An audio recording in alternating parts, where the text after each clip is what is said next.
the biggest elephant in the room now is corruption.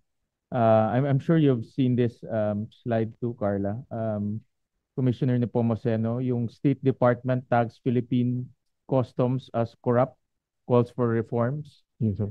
And this came out a few days ago. Apparently, I read the article. Apparently, it mentions about this is probably before you. I think systemic na itong issues ang corruption sa customs. Alam naman natin to. Lumalaki lang, lumiliit, but it's systemic, no? So most likely this is before you. And I read the article in this news item. A lot of it is about systems, bribery, nahirapan silang labasin yung mga shipment nila, so may makausap silang fixer. So this doesn't go well with what's happening right now, no? May I know from customs, from Commissioner Nepomuceno, what reforms are you undertaking to address this allegation by the U.S. State Department? And I think this is also, this came from the American businessmen who are doing business here in the Philippines. So may marami silang importation. Yes. So nakukuha nila itong mga information na ito, no? So what reforms are you undertaking in order to address this? Una-una, Mr. Chair, we just to address the particular concern of that report, we wrote already to of course, through the DFA. We requested for a meeting with at least the commercial and trade attaché of the U.S. Embassy to know in particular what are the concerns or complaints by the businessmen or business groups which serve as the basis for that report, so that we will not second guess what in particular are the issues of the U.S. State Department is. So, and then we also requested already a meeting with the American Chamber of Commerce, so that again we can address what particularly are their concerns. Now, to answer what are the steps again to curb. Before you continue, let me recognize the presence of Senator Jay Beresito. Go ahead, Commissioner. Yes, sir. So again, with regard to the corruption issue, again, this will persist definitely not until we are able to fully digitalize the processes in the Bureau of Customs. Just to explain more graphically what this means, Mr. Chair, if you digitalize, beginning from the submission of import documents, meaning the lodging phase, you will already submit the digital copy only of your documents. No need to submit that physically. And then in the assessment up to the payment, it will be digitalized, probably even exploring AI or even blockchain in the future, so that there will be almost zero human intervention. Ibig pong sabihin, Mr. Chair, para pong pumunta tayo sa ATM machines. And this is already being done in other countries. Hindi naman po ito bagong teknolohiya. The technologies are available. We just have to adopt one of them. So para ATM yan, you will just have to choose which transaction that you want to do with the BOC and then go through that digitally. And then the releases, then the measurements of success will be much easier. That's the only way. All the others will be just to support and lessen corruption in the near term. But again, without fully digitalizing, I'm overemphasizing that, Mr. Chair, without fully digitalizing the processes, the 100% processes in the BOC, these problems hounding us, the corruption issues will definitely persist. So we just have to do that.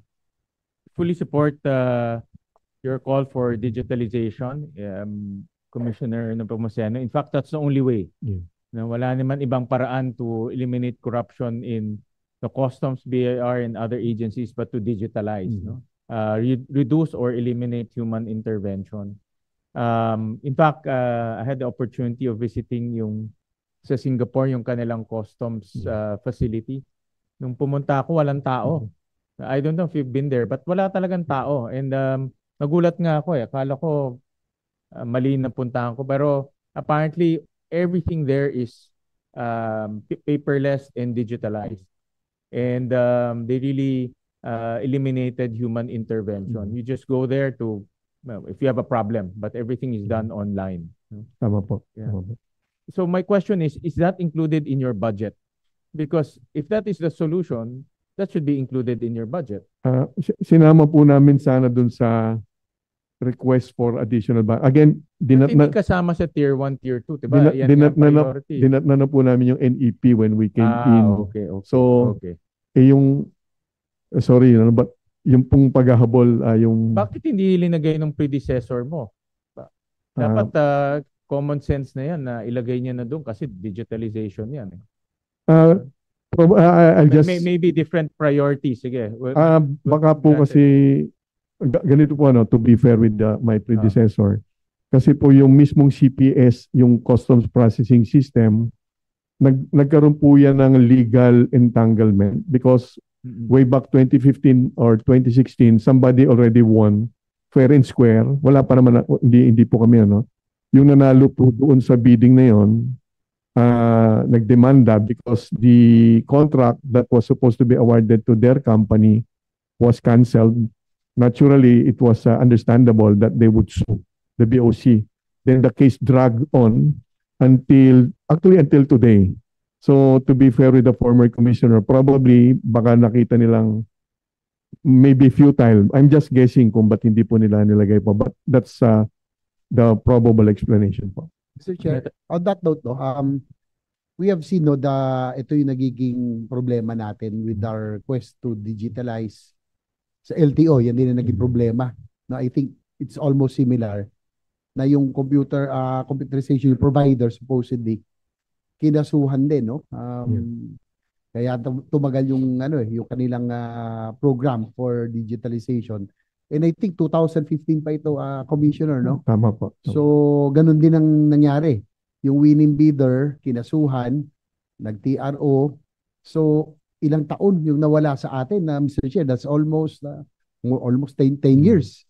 So, in that period, parang mano-mano pa rin tayo. So, what's the status now? Para lang alam natin. Nasa Supreme Court ba? Nasa which court is it right now?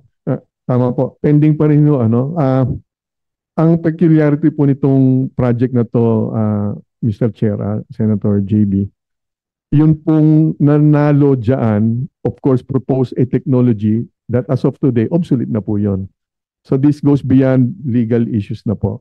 And of course, the good news is when I discussed this with the President and then of course with Secretary Ralph, full support po sila dito kaya full speed ahead naman ho kami rito. But then again, the option is mag-PPP and I understand, Mr. Secretary, also, yung nag-propose ngayon ng PPP, kasali yung nagdemanda. So mukhang hindi na nila ipupursue yung case. So this can be hopefully a win-win proposal. The job of DOC right now is to make sure that the minimum features or minimum capabilities will be there to deliver the job. Well, hopefully, maano na, no? Kasi we lost 10 years, sayang. Opo. And hopefully, under your administration and the remaining years, maayos din natin yan. And I heard, at least sa PPP, which we sponsored, kaya nakikilala ko yung mga taong nandito tumulong sa akin. Sila Yusek Adriano, Yusek Atifong, of course, Yusek Alu. Sa PPP, talagang yan. Sabi mo nga, win-win. Tulad ng ating chairman. Dapat talaga, we would pursue that already. No, kasi hindi natin pwedeng iasa lang lagi. Ang maganda rin kasi yung upgrades and everything. Minsan kasi it's also good to have yung Mr. Chair, yung, I don't know kung it will be feasible, yung leasing para yung upgrades and the maintenance of hardware. Kasi pag bili mo yung hardware minsan, na yan, you're stuck with it, tapos mag-upgrade. Sayang na yun. So, yun yung mga siguro dapat take into consideration while pursuing this system, no? Siguro maganda i-take into consideration kung mag-PPP tayo. PPP tayo. Thank you, Mr. Chair.